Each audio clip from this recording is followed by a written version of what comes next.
Welcome to Fair Game. I'm Kristine Leahy. My guest today is best known for her role as Stephanie Tanner on the classic sitcom Full House and the Netflix spinoff Fuller House.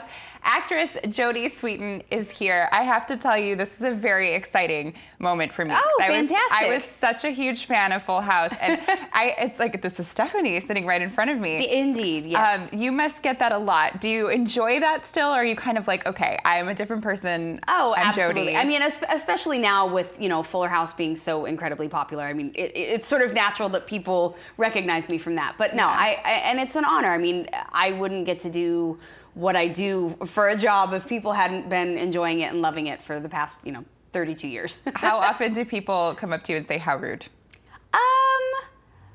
Pretty often. It happens a lot. I'm pretty sure that how rude is like going to be on my tombstone. That's going to be the last words, which feels fitting. I think. It is fitting. I used to say it to my parents all the time. You taught me how to say how rude. Well, there you go. I think that they were mad at you for like a decade. I'm sure. So when you got the script for the first season of Fuller House, Stephanie Tanner was dating Giants outfielder Hunter Pence. Yes. Did you know who Hunter Pence was? Yes, I had heard of him. I knew who he was. I'm not a huge sports person, but I know a little bit here and there. Yeah. But yes, I did know. I had heard of him and knew who he was. Was there any kind of favorite moment that you had working with him?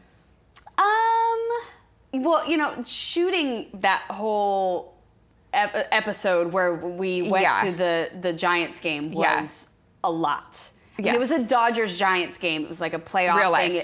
Life. People were very serious about that game. But yeah, Hunter, he had a great time. And he, I think he only came actually to set one day on the day that we actually shot it because he was up, obviously doing his job. Yeah, at a very important time. Yes. So you mentioned that it got crazy, and it really did, because a lot of people, they didn't realize that you were filming? Well, we went to go shoot at an actual happening baseball game, and so they told us, we can shoot at the game, and it was a Dodgers-Giants game, so the rivalry was thick. Yes. But they were like, you can shoot in between innings, so that as not to disrupt things. And it was the fastest baseball game I've ever been to. So we were like zooming through. So we'd have these really short breaks to try and shoot what we could.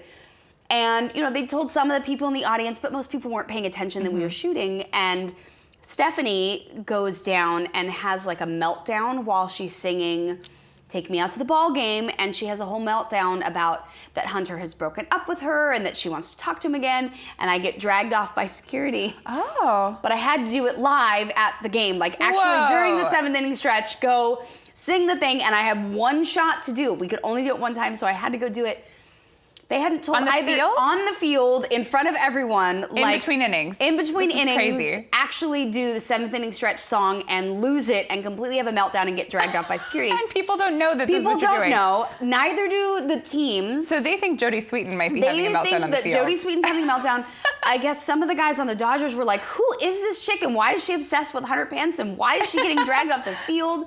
I mean, it was a moment. It was a thing that I did. Yeah. Apparently, they didn't tell the Dodgers either. No, they didn't tell the teams, and so there was somebody had mentioned it and whatever, and then they were talking to them after the game. And let me tell you what he said. Yeah, actually, he tweeted about it. Yeah. I don't know what the hell that was. That was terrible.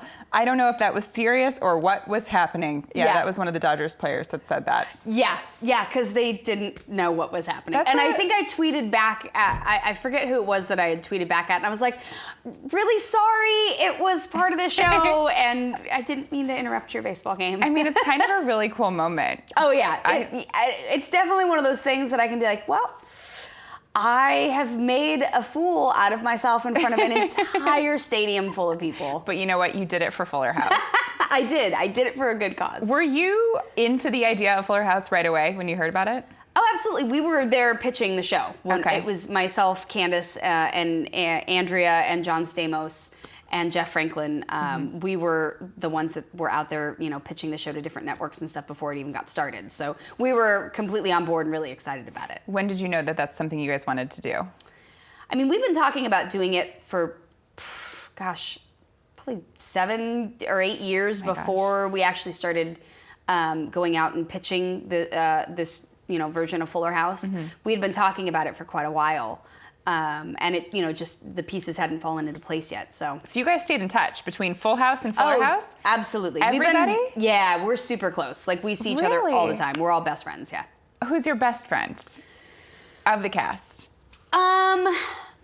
I'd say Candace and Andrea and I have become really close now. I mean, Andrea and I are super close. She actually came over and helped me brine my turkey for Thanksgiving because I was panicking about how to do it. And she was like, I'm bringing a bucket and we're brining your turkey. And I mean, that's the kind of stuff that we legitimately do. So we're actually talking about trying to plan like a Full House family Thanksgiving this year. Which I love that. I think the timing might be kind of right with it being the last season, and I think we'll probably finish right around the holidays, so we might all still be in town. So I feel like a Full House family Thanksgiving. This is a rare thing. I feel like usually on casts, like there's some friendships, but not everyone's so. Not everyone is as close. I don't know. It really, something magical happened when we started doing this show. It's been almost 32 years now. That's insane. And not just us as kids became really close, but Bob and John and Dave are like brothers. Like they are their family.